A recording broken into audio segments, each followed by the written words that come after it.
Rahasia tentang Israel dalam rencana Tuhan. Himpunan seminar dari Pastor Raven Berger dan Pastor Benjamin Berger, dua gembala jemaat anak domba di Bukit Sion, Yerusalem. Bab 1. Rencana Tuhan bagi bangsa Israel. Oleh Pastor Raven Berger. Setelah saya dalam kehidupan saya sendiri telah mengalami bahwa Yesus Kristus adalah kebenaran, saya mulai rajin sekali membaca Alkitab. Saya memang sudah belajar mengenal Alkitab dalam pendidikan di keluarga saya, tetapi saya tidak pernah mengertinya. Sekarang saya sangat takjub. Tuhan telah melepaskan kain selubung yang menutupi firman-Nya, dan Ia telah memberikan kunci membaca firman-Nya kepada saya. Tiba-tiba saya melihat bahwa Yeshua HaMasiah, Yesus Kristus, dari awal hingga akhir adalah kunci untuk mengerti firman Tuhan Elohim.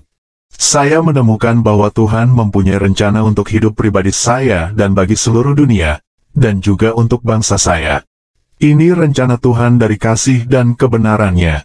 Tiada suatu pun di dunia ini yang bisa terbandingkan dengan kasih Tuhan Yesus bagi kita. Kurangnya pengetahuan. Banyak orang Kristen tidak bisa mengerti bahwa bangsa Israel sudah ribuan tahun memiliki firman Tuhan, tetapi mereka tidak bisa mengerti rahasia Kristus. Tetapi saya sering bertanya bagaimana mungkin begitu banyak orang Kristen yang sudah memiliki firman Tuhan Elohim dan juga Roh Kudus, namun sangat sedikit mengerti jalan-jalannya dan semua rencananya dengan Israel. Dalam Kisah Para Rasul, Petrus berkata, "Hai saudara-saudara, bahwa kamu telah berbuat demikian karena ketidaktahuan, sama seperti semua pemimpin kamu. Tetapi dengan jalan demikian, Elohim telah menggenapi apa yang telah difirmankannya dahulu dengan perantaraan nabi-nabinya, yaitu bahwa Mesias yang diutusnya harus menderita. Karena itu sadarlah dan bertobatlah, supaya dosamu dihapuskan." Dan semua nabi yang pernah berbicara, mulai dari Samuel, dan sesudah dia, telah bernubuat tentang zaman ini. Kamulah yang mewarisi nubuat-nubuat itu dan mendapat bagian dalam perjanjian yang telah diadakan oleh Elohim dengan nenek moyang kita, ketika Ia berfirman kepada Abraham, "Oleh keturunanmu semua bangsa di muka bumi akan diberkati." Dan bagi kamulah pertama-tama Elohim membangkitkan hamba-Nya dan mengutusnya kepada kamu, supaya Ia memberkati kamu dengan memimpin kamu masing-masing kembali dari segala kejahatanmu. Kisah Para Rasul 3 ayat 17-19, dan ayat 24-26. Pertama Israel, kemudian bangsa-bangsa lain. Firman Tuhan berkata jelas, tapi kita setiap kali harus mengulangi dengan berkata dengan tegas bahwa Kristus bisa menjadi Tuhan dan Raja dari gereja dan bangsa-bangsa di dunia karena Ia sudah menjadi Tuhan dan Raja dari Israel. Di masa ini, ada ajaran-ajaran dalam gereja yang berkata bahwa bangsa-bangsa lain bukan Yahudi memerlukan Yesus Kristus sebagai juru selamatnya, tetapi orang Yahudi tidak memerlukan Dia karena mereka sudah memiliki perjanjian Sinai, sehingga mereka tidak memerlukan Yesus Kristus dari perjanjian baru. Tetapi kita melihat dalam firman Tuhan bahwa Elohim mengutus anaknya Yesus Kristus datang pertama-tama kepada umatnya Israel, karena Ia mau tunjukkan kesetiaannya kepada umat pilihannya Israel, dan Ia mau menggenapi janji-janji firman-Nya kepada mereka. Oleh karena Yesus Kristus pertama-tama adalah Raja Israel, dan sesudah itu bangsa-bangsa lain bisa datang mengenal Elohim melalui Yesus Kristus yang lahir dari bangsa Israel. Hanya ada satu Tuhan Elohim saja, dan Dia adalah Tuhan Elohim dari bangsa Israel. Yesus Kristus adalah pintu gerbang bagi semua orang di seluruh dunia, bagi bangsa Israel dan bagi semua bangsa di bumi, untuk datang kepada Tuhan Elohim yang hidup. Sejarah mengajar kita bahwa bangsa Israel belum mengakui Yesus Kristus sebagai juru selamat seluruh umat manusia di bumi, dan mereka pun menolak semua pemberitaan dari para rasul Kristus. Tuhan Yesus telah mengutus para rasul-Nya yang berasal dari bangsa Yahudi kepada bangsa-bangsa lain, supaya mereka juga akan percaya dan diselamatkan oleh kabar kesukaan dalam nama-Nya serta mengenal Tuhan Elohim yang hidup. Di akhir kitab Para Rasul, pasal 28 ayat 28, Paulus berkata kepada orang-orang Yahudi di kota Roma, "Sebab itu kamu harus tahu, bahwa keselamatan yang daripada Elohim ini disampaikan kepada bangsa-bangsa lain dan mereka akan mendengarnya." Apa yang dimaksudkan oleh Paulus di sini? bahwa Tuhan untuk sementara waktu tinggalkan umat pilihannya Israel, dan Roh Kudus akan memberitakan Injil Kristus Yesus kepada bangsa-bangsa lain di dunia, supaya mereka diselamatkan melalui pekabaran Injil. Dan setelah itu Tuhan akan kembali menyelamatkan seluruh umatnya Israel. Ini yang sudah Paulus menulis dalam Roma, pasal 11.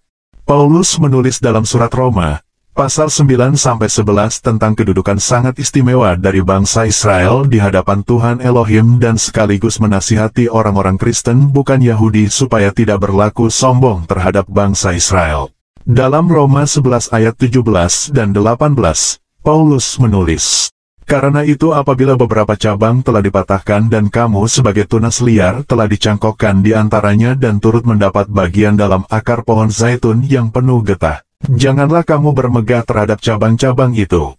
Jikalau kamu bermegah, ingatlah bahwa bukan kamu yang menopang akar itu, melainkan akar itu yang menopang kamu." Dan dalam ayat 20, Paulus menulis, "Mereka, Israel, dipatahkan karena ketidakpercayaan mereka, dan kamu tegak tercacak karena iman. Janganlah kamu sombong, tetapi takutlah."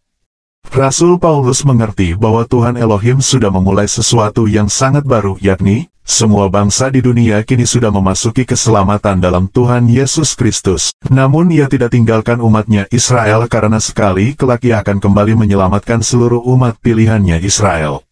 Paulus umpamakan semua orang dari bangsa-bangsa lain bukan Yahudi yang percaya Tuhan Yesus Kristus dan sudah diselamatkan adalah cabang-cabang dari pohon zaitun liar yang sudah Tuhan cangkokkan di antara ranting-ranting asli dari pohon zaitun asli. Roma 11 ayat 24.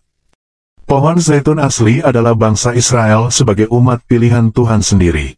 Keselamatan dari semua orang beriman yang berasal dari bangsa-bangsa lain tergantung sepenuhnya kepada akar pohon zaitun asli, yakni Tuhan Yesus Kristus, dan batang pohonnya adalah semua orang Israel yang percaya dan taat kepada Tuhan Elohim sejak Abraham sampai masa Kristus dan sekarang serta sepanjang seluruh sejarah dunia.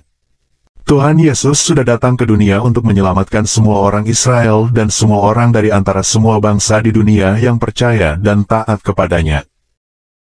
Perkembangan yang tidak bagus dalam gereja.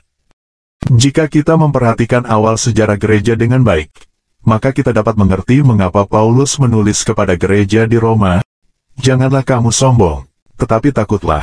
Roma 11 ayat 20. Di awal sejarah gereja kita melihat sudah ada persaingan yang tidak sehat antara gereja dan sinagoge. Kedua pihak giat mengadakan penginjilan, orang-orang Yahudi untuk sinagoge dan orang-orang Kristen untuk gereja.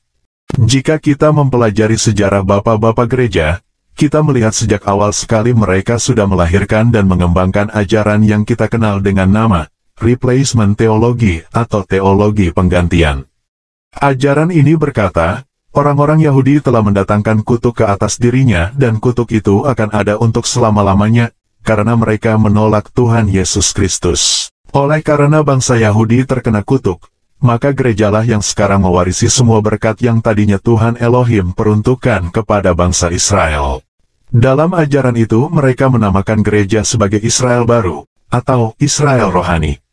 Mereka ajarkan bahwa gereja sudah mewarisi semua janji Tuhan Elohim kepada Israel, karena Israel dan bangsa Yahudi sudah menolak Yesus Kristus, sehingga Tuhan sudah menolak umatnya Israel. Kita harus mengerti dengan baik, apa yang ada di balik teologi penggantian yang sangat menyesatkan itu. Pertama, nampaknya iblis berkata kepada sorga, "Di bumi ini saya sendiri yang berkuasa, dan tidak ada yang lain." Iblis selalu memusuhi Tuhan, dan bekerja melawan Tuhan. Iblis tidak mau tergantung kepada Tuhan. Nampaknya itu yang sejak awal sudah terjadi juga dengan gereja. Gereja sudah merasa sangat puas dengan dirinya sendiri. Gereja berkata, Tuhan Elohim sudah menolak Israel sebagai pengantinnya yang pertama, dan ia telah memutuskan hubungannya dengan Israel. Dan sekarang kamilah pengganti tempat Israel. Kamilah pengantin dari Yesus Kristus, pengantin dari Tuhan Elohim. Tetapi ini pernyataan yang sangat menyesatkan dan bertentangan dengan kebenaran firman Tuhan. Sebab Tuhan Yesus sudah datang ke bumi untuk menyelamatkan Israel dan semua orang yang percaya dalam namanya dari antara segala bangsa di permukaan bumi. Dan bagaimanakah ajaran palsu itu telah dikembangkan di abad-abad berikutnya? Di abad kelima, Waktu teologi gereja sudah semakin berkembang, berkatalah Bapak Gereja Jen Chrysostomos sebagai berikut. Israel tidak saja menolak Yesus Kristus, tapi orang-orang Yahudi sudah membunuh Elohim di kayu salib. Mereka membenci Elohim dan karena itu Elohim membenci orang-orang Yahudi. Doa-doa orang Yahudi tidak ditujukan kepada Tuhan Elohim, tetapi kepada roh-roh jahat. Itulah sebabnya tugas dan kewajiban gereja yakni membenci dan menganiaya mereka. Sejak masa pemerintahan Kaisar Konstantinus, agama Kristen menjadi agama negara di seluruh kerajaan Romawi. Dalam konsili, yakni musyawarah besar gereja Katolik, yang dihadiri oleh para uskup pada tahun 325, gereja mengambil keputusan melepaskan diri dari segala sesuatu yang berhubungan dengan bangsa Yahudi, seperti pesta Paskah dan pesta Pentakosta serta pesta Pondok Daun. Padahal sebelum itu, pesta-pesta itu selalu dirayakan bersama oleh gereja di Yerusalem dan oleh umat Kristiani, karena mereka melihat bahwa ketiga pesta itu mendapat penggenapannya di dalam Kristus Yesus. Gereja menetapkan pesta-pesta Kristen dengan memasukkan unsur-unsur kekafiran di dalamnya. Israel dan bangsa Yahudi selalu disalahkan untuk semua yang tidak baik yang terjadi dalam gereja dan bangsa-bangsa lain. Tetapi apapun yang terjadi, janji Tuhan Elohim kepada Abraham, selamanya akan tetap berlaku. Aku akan memberkati orang-orang yang memberkati engkau, dan mengutuk orang-orang yang mengutuk engkau, dan olehmu semua kaum di muka bumi akan mendapat berkat. Kejadian 12 ayat 3.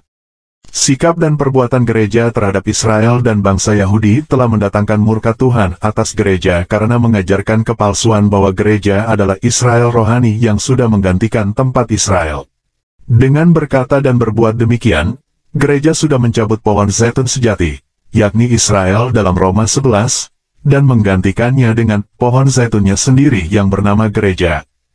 Karena gereja melepaskan dirinya dari Israel, maka gereja telah membuka pintu gerbang bagi perpecahan yang kemudian terjadi dalam gereja. Misalnya gereja Yunani memisahkan diri dari gereja Katolik Roma, kemudian gereja Protestan memisahkan diri dari gereja Katolik Roma. Tiap gereja beranggapan bahwa gerejanya saja yang paling benar. Sikap dan perbuatan ini adalah seperti penyakit yang sudah menyusup masuk ke dalam gereja Tuhan. Perpecahan yang terjadi antara gereja dan Israel telah mendatangkan gelombang perpecahan dalam gereja yang masih terus terjadi. Selain itu, kita melihat juga kepada hal lain dalam sejarah gereja yang berumur hampir 2000 tahun ini. Dalam sejarah, gereja selalu menganiaya bangsa Yahudi. Di abad 14, semasa pecahnya penyakit sampar di Eropa yang membunuh 20 juta orang di Eropa, bangsa Yahudi yang disalahkan sehingga 60 persekutuan orang Yahudi dihancurkan dan banyak anggotanya mati terbunuh. Kemudian di masa reformasi yang disponsori oleh Martin Luther, penganiayaan terhadap bangsa Yahudi terus berlangsung. Martin Luther menulis dalam bukunya yang berjudul Orang-orang Yahudi dan Kebohongannya, ia menulis, orang-orang Yahudi adalah babi-babi. Sinagoge-sinagoge mereka harus dibakar sampai rata dengan tanah, dan mereka harus diusir keluar dari rumahnya. Racun dari roh antisemit yang membenci bangsa Yahudi sudah masuk ke dalam gereja reformasi yang dilahirkan oleh Martin Luther pada tahun 1517. Sebab roh antisemit sangat merugikan bangsa Yahudi. Dan roh antisemit itu telah membuka jalan bagi penganiayaan dan pembunuhan 6 juta orang Yahudi selama Perang Dunia Kedua di Eropa antara tahun 1939 sampai tahun 1945. Waktu kemurahan Tuhan sudah tiba. Tetapi terpujilah Tuhan Elohim kita yang hidup. Ia melakukan segala sesuatu sangat indah pada waktunya. Ini hal-hal indah yang diajarkan oleh firman Elohim kepada kita. Tuhan Yesus datang ke bumi tepat pada waktu yang sudah ditetapkan oleh Elohim di sorga. 1. Penyaliban Yesus Kristus dan kematiannya sebagai anak domba di kayu salib terjadi tepat pada hari Jumat Agung. Itulah hari yang sudah ditentukan Elohim Bapa di sorga, sebab tepat pada hari Jumat Agung itu bangsa Yahudi makan daging anak domba Paskah untuk memperingati anak domba Paskah yang disembeli oleh nenek moyang mereka di Mesir, yang darahnya dioleskan di kedua palang pintu rumahnya, dan dagingnya mereka makan sebagai kekuatan yang Elohim tentukan untuk membebaskan umatnya Israel dari perbudakan bangsa Mesir. 2. Kebangkitan Kristus Yesus terjadi selama berlangsungnya pesta Paskah orang Yahudi. 3. Begitu juga dengan keturunan Roh Kudus yang terjadi tepat pada hari bangsa Yahudi merayakan pesta masuknya hasil tuaian pertama dari musim tanam yang baru di hari ke-50. Tuhan Yesus mencurahkan Roh Kudus ke atas murid-muridnya tepat pada hari ke-50 sesudah ia bangkit dari antara orang mati. Dalam bahasa Ibrani disebut pesta Safot yang kita kenal dengan nama pesta Pentakosta. Begitupun segala sesuatu yang terjadi sekarang dan di masa depan yang terkait dengan Israel, selalu berhubungan dengan waktu-waktu yang sudah ditentukan oleh Tuhan Elohim. Kita sekarang sudah tiba di waktu yang sudah difirmankan oleh Tuhan dalam firman-Nya. Inilah waktu Tuhan akan kembali memberkati umat-Nya Israel. Dalam Mazmur 102 ayat 14, 16, 17, dan 19 kita baca, Engkau sendiri akan bangun, akan menyayangi Sion, sebab sudah waktunya untuk mengasihinya, sudah tiba saatnya. Maka bangsa-bangsa menjadi takut akan nama Tuhan. Semua raja bumi akan kemuliaan-Mu. Bila Tuhan sudah membangun Sion, sudah menampakkan diri dalam kemuliaan-Nya. Biarlah hal itu akan dituliskan bagi angkatan kemudian, dan bangsa-bangsa yang diciptakan nanti akan memuji-muji Tuhan. Sekarang kita hidup pada waktu di mana dunia dan juga jumlah terbesar gereja tidak mengerti rencana Tuhan dengan Israel. Kita harus mawas diri bahwa dunia hanya mengerti segala sesuatu dari bagian luarnya saja, sehingga mereka mudah percaya semua kebohongan yang dikatakan dan diberitakan tentang Israel. Iblis laksanakan rencana jahatnya untuk mengadu domba bangsa-bangsa dengan Israel. Iblis tahu bahwa berkat-berkat Tuhan untuk bangsa-bangsa tergantung kepada berkat-berkat-Nya kepada Israel.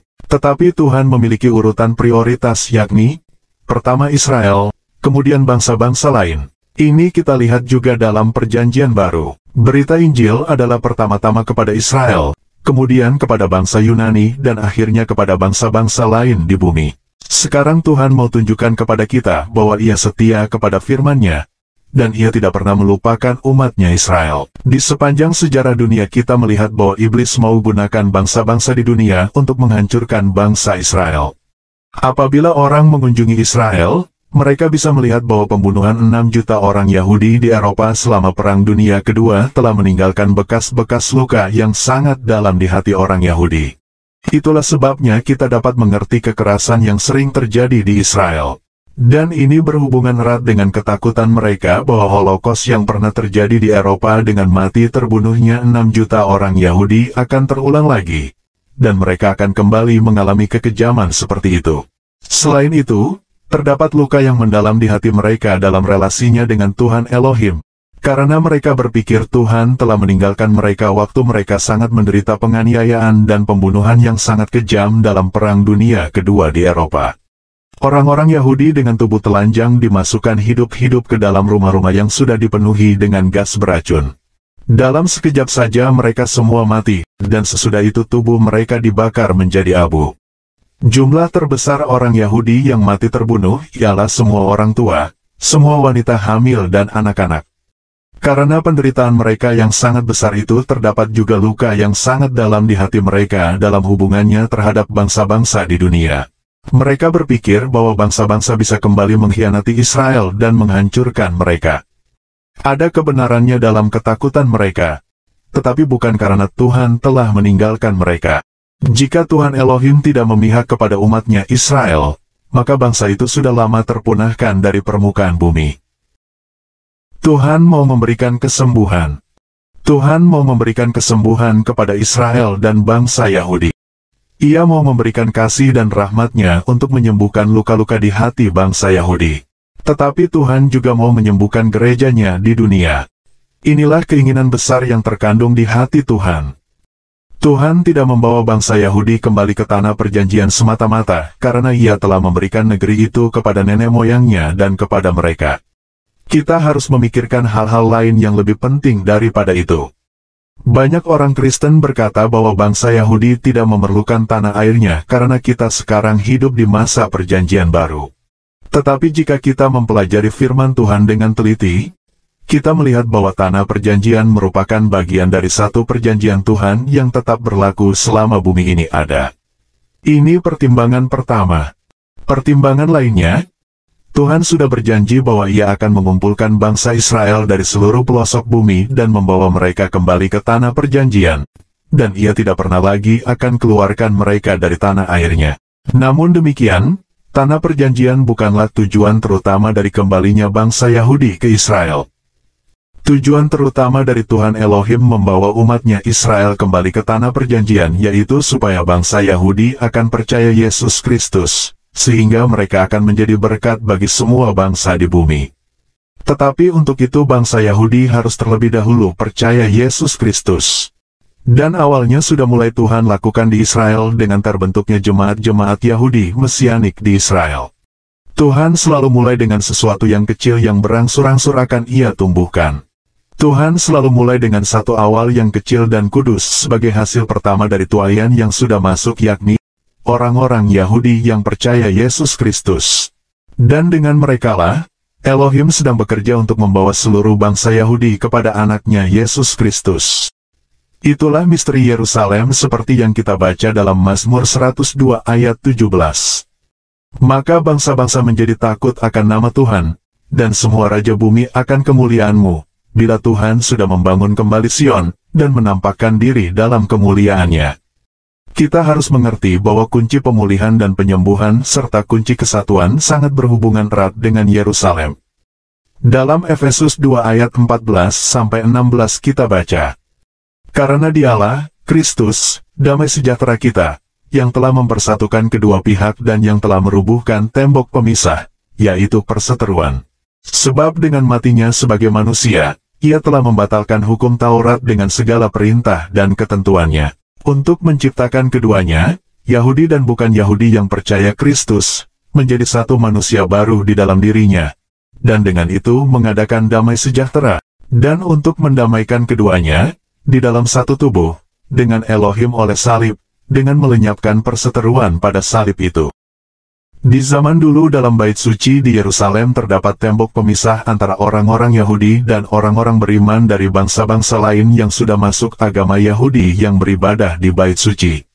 Dalam agama Yahudi mereka disebut proselit. Walaupun keduanya sama-sama percaya Tuhan Elohim Israel dan beribadah kepadanya di bait suci yang sama, tetapi ada tembok yang selalu memisahkan keduanya.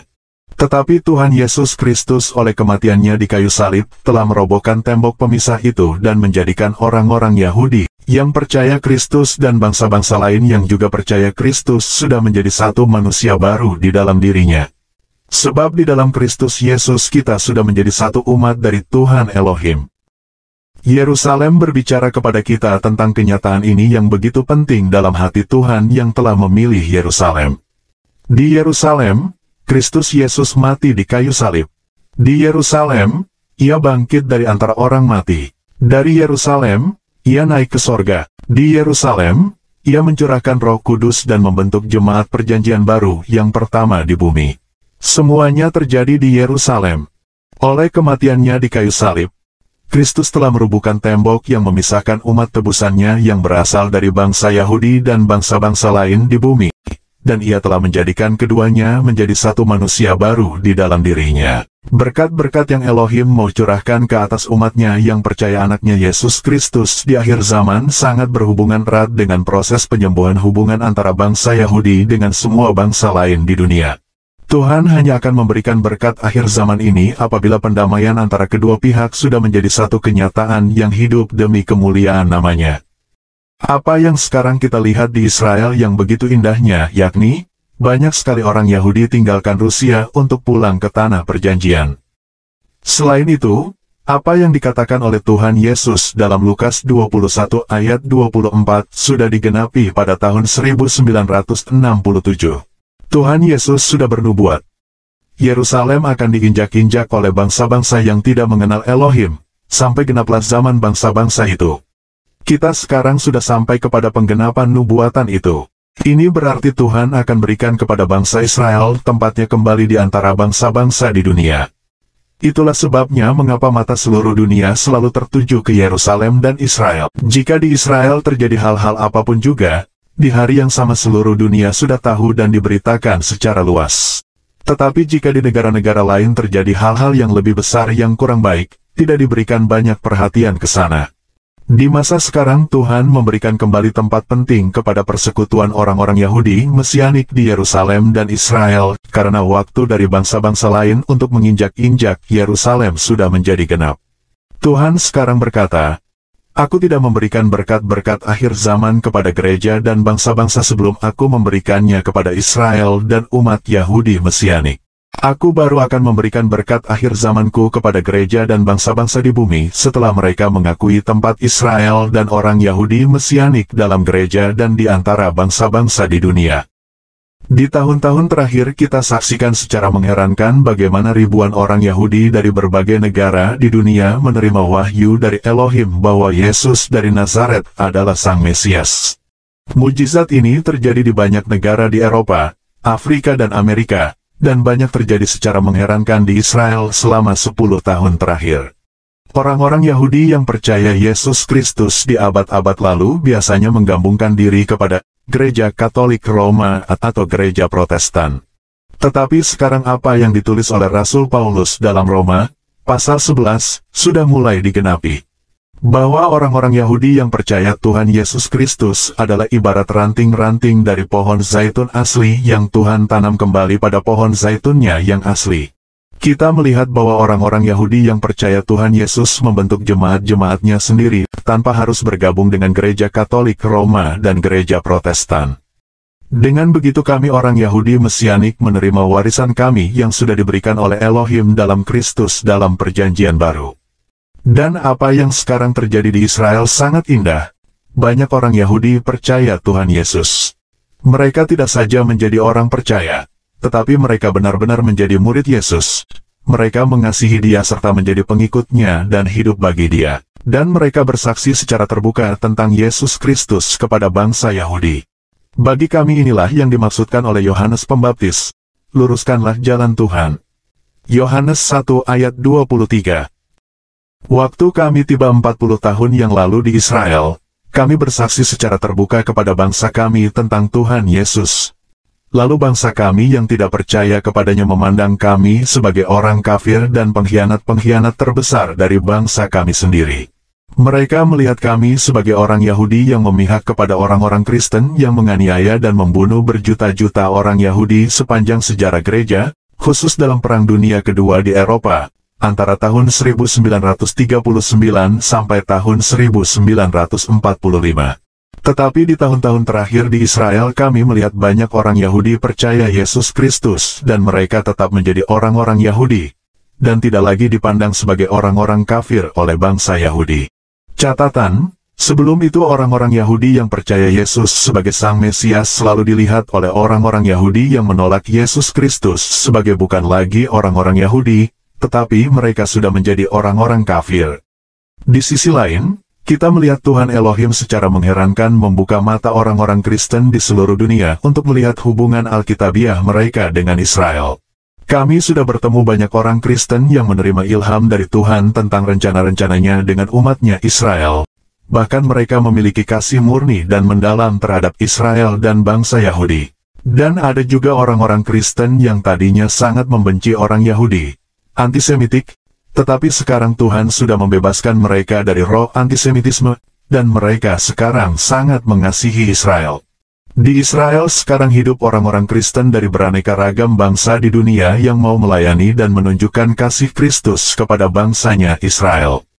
Rasul Paulus sudah menulis bahwa orang-orang Kristen harus mengasihi Israel dan bangsa Yahudi, supaya kasihnya itu dapat membangkitkan cemburu ilahi Israel. Tetapi seruan Paulus itu sangat kurang diperhatikan dan dilakukan dalam sejarah gereja. Namun sekarang terdapat berjuta-juta orang Kristen di seluruh dunia yang mengasihi Israel. Setelah hampir 2000 tahun sejarah gereja, Tuhan Elohim sekarang membangun persekutuan-persekutuan orang-orang beriman di Yerusalem, dan Israel yang terdiri dari orang-orang Yahudi Mesianik dan orang-orang Kristen dari berbagai bangsa lain yang juga berdiam di sana. Di antara mereka hidup kesatuan yang kuat di dalam Tuhan Yesus. Tuhan sendirilah yang mengerjakan kesatuan itu. Kami tahu bahwa persekutuan mereka dengan Tuhan dan dengan sesamanya mendatangkan berkat Tuhan atas hidup dan persekutuannya. Tuhan sedang membangun hubungan yang kuat antara Yerusalem dengan banyak suku dan bangsa di dunia, seperti yang sudah dinubuatkan oleh Paulus dalam Roma 11 ayat 11 sampai 12 dan ayat 15.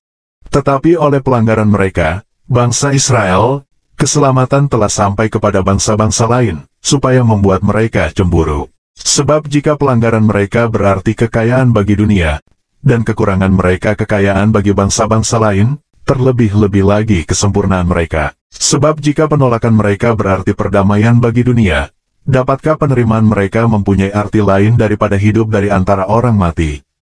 Apa yang sedang terjadi sekarang itu akan membawa berkat besar bagi Israel dan seluruh dunia. Tetapi kita tahu dari firman Tuhan bahwa Yerusalem di akhir zaman akan menjadi batu yang diangkat bagi segala bangsa, dan siapa yang mengangkatnya pastilah akan mendapat luka parah. Zakaria 12 ayat 3. Bangsa-bangsa yang mengejar perdamaian dunia, tetapi tidak mau bertobat kepada Tuhan Elohim, tidak percaya Yesus Kristus, namun mau merubah kedudukan Yerusalem, maka Yerusalem sebagai batu besar akan jatuh menimpa mereka, sehingga mereka mendapat luka parah. Berdasarkan nubuatan firman Tuhan itu, hendaknya semua bangsa di bumi harus berpikir baik-baik sebelum mereka mengulurkan tangannya ke Yerusalem. Tuhan Elohim yang dulu bersemayam di Yerusalem, namanya selalu melekat pada Yerusalem. Bagi Tuhan Elohim, hanya ada satu jalan saja menuju perdamaian dunia, yakni darah Yesus Kristus yang tercurah di kayu salib di Bukit Golgota, Yerusalem. Sebab jika manusia tidak didamaikan oleh darah Kristus dengan Elohim di sorga, manusia berada di bawah murkanya. Menurut kitab Wahyu, akhir zaman adalah waktu di mana Tuhan akan mencurahkan murkanya yang sangat dahsyat atas seluruh umat manusia yang tidak mau bertobat kepada Elohim dan tidak mau percaya kepada anaknya yang tunggal Yesus Kristus. Dunia mengejar persatuan dan perdamaian, tapi tidak lewat darah pendamaian Kristus. Yerusalem akan menjadi sebuah batu berat yang diangkat oleh semua bangsa di dunia, dan siapa yang mengangkatnya akan tertimpa batu berat itu. Tetapi Israel akan berkata kepada seluruh dunia, Yerusalem adalah milik Tuhan, dan Ia sudah berikan kepada kami. Talita kum. Di pusat Yerusalem, di Jalan Raja George, terdapat sesuatu yang bagus.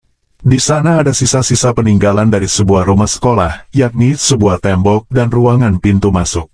Di atas pintu masuk terdapat seekor burung merpati, dan di atasnya tertulis dalam huruf-huruf besar kata-kata, Talita kum. Di atas kata-kata itu tergantung satu jam besar. Ini satu tanda nubuatan bahwa waktu dari Tuhan masih berjalan terus. Kita sedang hidup di masa dalam mana perkataan Tuhan Yesus kepada anak Yairus yang meninggal dan menghidupkan dia, sekarang terdengar kembali dengan satu cara baru. Kita hidup di masa dalam mana kemuliaan Tuhan dan Roh Kudus akan turun kembali atas bangsa Israel. Tuhan sekarang sedang membangun persekutuan-persekutuan orang-orang beriman di Yerusalem dan Israel. Melalui mereka Tuhan akan mengadakan kebangunan rohani secara besar-besaran di Israel. Dan Ia akan kembali kepada putri-putri Sion yang mati secara rohaniah, dan berkata, Talita kum, yang berarti, bangunlah. Sekarang waktu Tuhan bagi Anda untuk menerima keselamatan dan hidup kekal dalam nama Yesus Kristus. Sangat indah bahwa Tuhan melalui firman-Nya sudah memberikan iman dan pengharapan serta kepastian keselamatan dan hidup kekal kepada kita. Apabila Israel akan memasuki akhir zaman dengan mengalami banyak pencobaan dan kesukaran besar, maka Tuhan akan menggenapi apa yang ditulis oleh Paulus dalam Roma, pasal 11. Tuhan akan kembali mencurahkan kemurahan-Nya, kasih-Nya dan keselamatannya atas umat-Nya Israel. Dan Ia akan melakukan itu melalui orang-orang Yahudi Mesianik dan seluruh umat tebusannya dari antara semua bangsa di bumi. Di saat itu Tuhan Yesus akan berkata kembali kepada seluruh umat-Nya, Akulah Mesias, Aku hidup, setia dan benar. Sumber, Himpunan Pengajaran Firman Tuhan dari Sion Yerusalem. Diterjemahkan oleh Fred Adhabu, SH. Diedit oleh Frida Adhabu. Akan menyusul bab kedua oleh Pastor Benyamin Berger, dengan judul, Apakah Israel Bangsa Pilihan Tuhan Elohim?